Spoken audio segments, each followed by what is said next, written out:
परमेश्वर जो यज्ञ पुरुष अथवा समस्त यज्ञों के भोक्ता कहलाते हैं, सभी देवताओं के स्वामी हैं और जिस प्रकार शरीर के अंग पूरे शरीर की सेवा करते हैं, उसी तरह सारे देवता उनकी सेवा करते हैं। इंद्र, चंद्र तथा वरुण जैसे देवता भगवान द्वारा नियुक्त अधिकारी हैं, जो सांसारिक कार्यों की देख रेख करते हैं। सारे वेद इन देवताओं को प्रसन्न करने के लिए यज्ञों का निर्देश करते हैं, जिससे वे अन्न उत्पादन के लिए प्रचुर वायु, प्रकाश तथा जल प्रदान करें। जब कृष्ण की पूजा की जाती है तो उनके अंग स्वरूप देवताओं की भी स्वतः पूजा हो जाती है। अतः देवताओं की अलग से पूजा करने की आवश्यकता नहीं होती। इसी हेतु कृष्ण भावना भावित भगवत भक्त सर्वप्रथम कृष्ण को जो भोजन अर्पित करते हैं और तब खाते हैं, यह ऐसी विधि है जिससे शरीर का आध्यात्मिक पोषण होता है। ऐसा करने से न केवल शरीर के विगत पापमय कर्म फल नष्ट होंगे, अपितु शरीर प्रकृति के समस्त कल्मशों से निरापद हो जाता है। जब कोई छूत का रोग फैलता है तो इसके आक्रमण से बचने के लिए रोगानुरोधी टीका लगाया जाता है। इसी प्रकार भगवान विष्णु को अर्पित करके ग्रहण किया जाने वाला भोजन हमें भौतिक संदूषण से निरापद बनाता है, और जो इस विधि का अभ्यस्त है वह भगवत भक्त कहलाता है। अतः कृष्ण भावना भावित व्यक्ति जो केवल कृष्ण को अर्पित किया गया भोजन करता है, वह उन समस्त विगत भौतिक दूषणों के फलों का सामना करने में समर्थ होता है, जो आत्म साक्षात्कार के मार्ग में बाधक बनते हैं। इसके विपरीत जो ऐसा नहीं करता, वह अपने पाप पूर्ण कर्म को बढ़ाता रहता है, जिससे उसे सारे पाप फलों को भोगने के लिए अगला शरीर कुकरों सूकरों के समान मिलता है।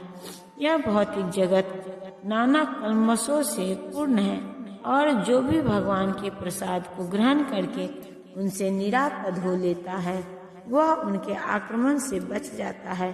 किंतु जो ऐसा नहीं करता, वह कल्मश लक्ष्य बनता है। अन्न अथवा शाक वास्तव में खाद्य हैं। मनुष्य विभिन्न प्रकार के अन्न, शाक, फल आदि खाते हैं, जबकि पशु इन पदार्थों के उच्छिष्ट को खाते हैं। जो मनुष्य मांस के खाने अभ्यस्त हैं, उन्हें भी शाक के उत्पादन पर निर्भर रहना पड़ता है, क्योंकि पशु शाक ही खाते हैं। अतएव हमें अंततोगत्वा खेतों के उत्पादन पर ही आश्रित रहना है, बड़ी बड़ी फैक्ट्रियों के उत्पादन पर नहीं। खेतों का यह उत्पादन आकाश से होने वाली प्रचुर वर्षा पर निर्भर करता है, और ऐसी वर्षा इंद्र, सूर्य, चंद्र आदि देवताओं के द्वारा नियंत्रित होती है। ये देवता भगवान के दास है। भगवान को यज्ञों के द्वारा संतुष्ट रखा जा सकता है। अतः जो इन यज्ञों को संपन्न नहीं करता, उसे अभाव का सामना करना होगा। यही प्रकृति का नियम है। अतः भोजन के अभाव से बचने के लिए यज्ञ, और विशेष रूप से इस युग के लिए संतुष्ट कीर्तन यज्ञ संपन्न करना चाहिए। वेदों में नियमित कर्मों का विधान है, और ये वेद साक्षात श्री भगवान पर ब्रह्म से प्रकट हुए हैं। फलतः सर्वव्यापी ब्रह्म यज्ञ कर्मों में सदा स्थित रहता है। इस श्लोक में यज्ञार्थ कर्म अर्थात कृष्ण को प्रसन्न करने के लिए कर्म की आवश्यकता को भली भांति विवेचित किया गया है। यदि हमें यज्ञ पुरुष विष्णु के परितोष के लिए कर्म करना है, तो हमें ब्रह्म या दिव्य वेदों से कर्म की दिशा प्राप्त करनी होगी।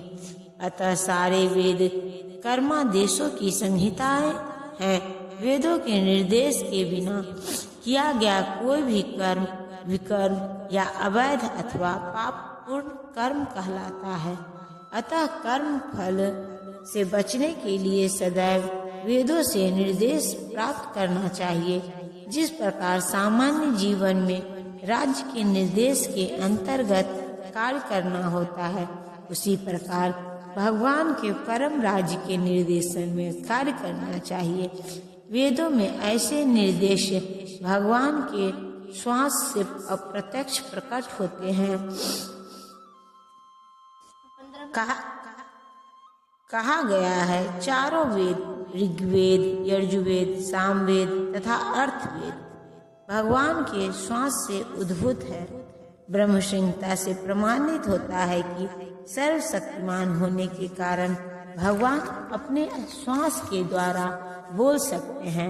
अपनी प्रत्येक इंद्रियों के द्वारा अन्य समस्त इंद्रियों के कार्य संपन्न कर सकते हैं। दूसरे शब्दों में भगवान अपनी निश्वास के द्वारा बोल सकते हैं और वे अपने नेत्रों से गर्भाधान कर सकते हैं। वस्तुतः यह कहा जाता है कि उन्होंने प्रकृति पर दृष्टिपात किया और समस्त जीवों को गर्भस्थ किया। इस तरह प्रकृति के गर्भ में बुद्धिजीवी को प्रविष्ट करने के पश्चात उन्होंने उन्हें वैदिक ज्ञान के रूप में आदेश दिया, जिससे वे भगवत धाम वापस जा सके। हमें यह सदैव स्मरण रखना चाहिए कि प्रकृति में सारे बुद्धिजीवी भौतिक भोग के लिए इच्छुक रहते हैं, किंतु वैदिक आदेश इस प्रकार बनाए गए हैं कि मनुष्य अपनी विकृत इच्छाओं की पूर्ति कर सकता है और तथाकथित सुख भोग पूरा करने भगवान के पास लौट सकता है। बुद्धिजीवों के लिए मुक्ति प्राप्त करने का यह सुनहरा अवसर होता है, अतः उन्हें चाहिए कि कृष्ण भावना भावित होकर यज्ञ विधि का पालन करें। यहाँ तक कि जो वैदिक आदेशों का पालन नहीं करते वे भी कृष्ण भावनामृत के सिद्धांतों को ग्रहण कर सकते हैं, जिससे वैदिक यज्ञों का कर्मों की पूर्ति हो जाएगी। हे प्रिय अर्जुन, जो मानव जीवन में इस प्रकार वेदों द्वारा स्थापित यज्ञ चक्र का पालन नहीं करता वह निश्चय ही पापमय जीवन व्यतीत करता है। ऐसा व्यक्ति केवल इंद्रियों की तुष्टि के लिए व्यर्थ ही जीवित रहता है। इस श्लोक में भगवान ने कठोर परिश्रम करो, इंद्रिय तृप्ति का आनंद लो, इस सांसारिक विचारधारा का तिरस्कार किया है। अतः जो लोग इस संसार में भोग करना चाहते हैं उन्हें उपयुक्त यज्ञ चक्र का अनुसरण करना परमावश्यक है। जो ऐसे विधि विधानों का पालन नहीं करता अधिकाधिक तिरस्कृत होने के कारण उसका जीवन अत्यंत संकटपूर्ण रहता है।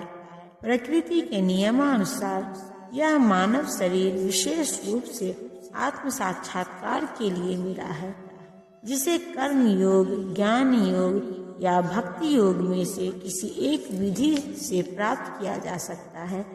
इन योगियों के लिए यज्ञ संपन्न करने की कोई आवश्यकता नहीं रहती, क्योंकि ये पाप पुण्य से परे होते हैं। किंतु जो लोग इंद्रिय तृप्ति में जुटे हुए हैं उन्हें पूर्वोक्त यज्ञ चक्र के द्वारा शुद्धिकरण की आवश्यकता रहती है। कर्म के अनेक वेद होते हैं। जो लोग कृष्ण भावना भावित नहीं हैं वे निश्चय ही विषय परायण होते हैं, अतः उन्हें पुण्य कर्म करने की आवश्यकता होती है। यज्ञ पद्धति इस प्रकार सुनियोजित है कि विषयोन्मुख लोग विषयों के फल में फंसे बिना अपनी इच्छाओं की पूर्ति कर सकते हैं। संसार की संपन्नता हमारे प्रयासों पर नहीं अपितु परमेश्वर की पृष्ठभूमि पर योजना पर निर्भर है, जिसे देवता संपादित करते हैं। अतः वेदों में वर्णित देवताओं को लक्षित करके यज्ञ किए जाते हैं। अप्रत्यक्ष रूप में यह कृष्ण भावनामृत का ही अभ्यास रहता है, क्योंकि जब कोई इन यज्ञों में दक्षता प्राप्त कर लेता है तो वह कृष्ण भावना भावित नहीं हो पाता, तो इसे कोरी आचार संहिता समझना चाहिए। अतः मनुष्यों को चाहिए कि वे आचार संहिता तक ही अपनी प्रगति को सीमित न करें, अपितु उसे पार करके कृष्ण भावनामृत को प्राप्त हो सके।